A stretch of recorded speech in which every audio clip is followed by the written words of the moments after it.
how would you describe porn in relation to learning about sex? So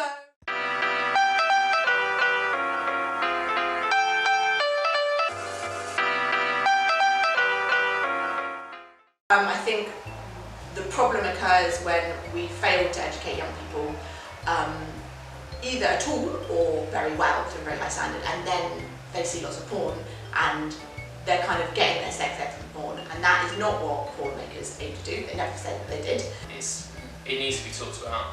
It needs to be, I would say in school, very openly talked about what is facts versus reality, that it's actors, that it doesn't demonstrate real life sex in any way, shape or form. But I do see a place for it, but not as a sex education tool. I think with porn, it's a really tricky topic to cover in classrooms, because one thing that you should really avoid doing is shaming young people. I had a lesson where we were talking about porn, and I asked, it was a 15-year-olds, and I asked them at the end, what have you learned? And they said, I've learned that porn is bad. And I went, no, that's not what you were meant to take away from this at all. So on the one hand, you really don't want to shame young people. You don't want to kind of make them feel like their sexuality is something to be hidden. But we have to teach young people to be critical of the porn they're watching. So that means having tough conversations about the gender roles, the kind of racial stereotypes we see in porn, how trans people are sexualised in porn. We need to start having those with 16 to 18-year-olds in school, because they're all watching porn. I think that it's a positive, and I think that it's a positive even with all of the fakeness to it and the ridiculousness, because it serves its own function. I don't think porn is intended to kind of be all about, like, this is your full sexual experience. So I think it's fine that it's completely off the wall sometimes, and I think it's good just for, like, being able to see this whole spectrum of things you had never considered or even out there or are normal. I find it very validating a lot of times.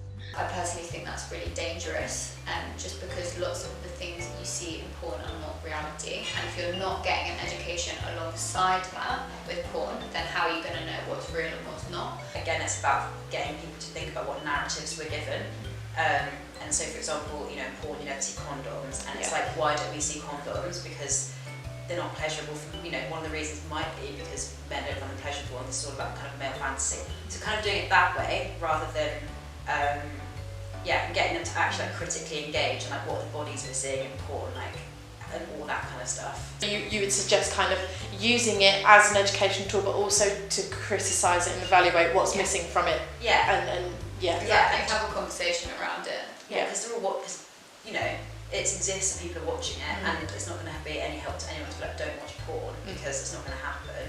So I think there's a lot of really interesting conversations. I think it can be used in quite an interesting way. So I work with ethical porn, and so I feel like there's this idea, people think that people who work in ethical porn are putting down mainstream porn, and that's true, but not true at the same time. Because it's true that a lot of mainstream porn is very heteronormative, it's very white, it's very gendered, it's very biased, but it's also true that this is how some people fuck. For me personally, mainstream porn is appealing because I like brutally rough sex, so I enjoy watching it because I like getting my shit knocked around like that. But this isn't how everyone feels. In ethical porn, it's a different, I'd say it's a different kind of arousal.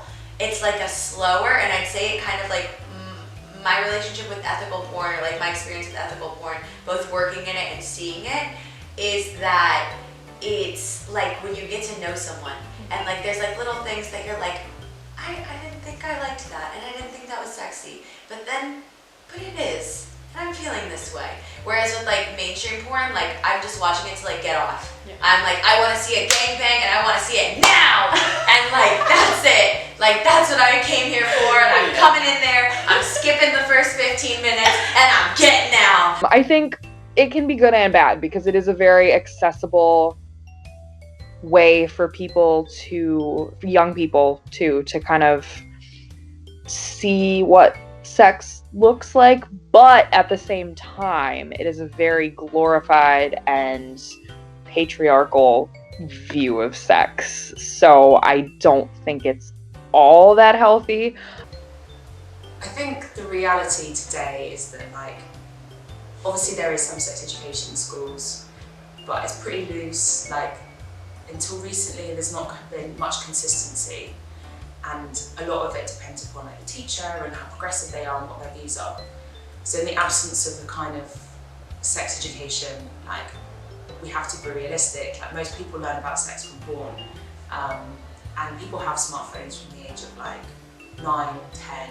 As soon as you've got a smartphone in your hand, like, you can say pretty much for certain that that person is going to be Googling stuff and they're going to be watching stuff. In terms of sex education in general, what would you say are some really important topics that might not be spoken about in schools currently that needs to change? What we can do, I think, in sex education is, yes, we should have sex ed that focuses on LGBTQ+.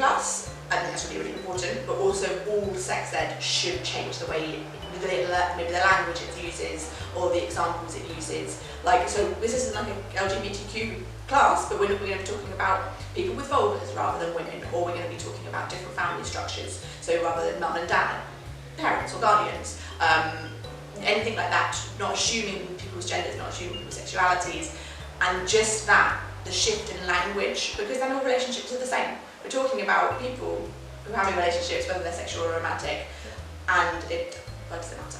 Yeah. I think in terms of sex in general, I would say something that's missing is empowerment in general. So I think a lot of sex ed lessons are quite passive, especially when they're taught in schools kind of off the back of the curriculum.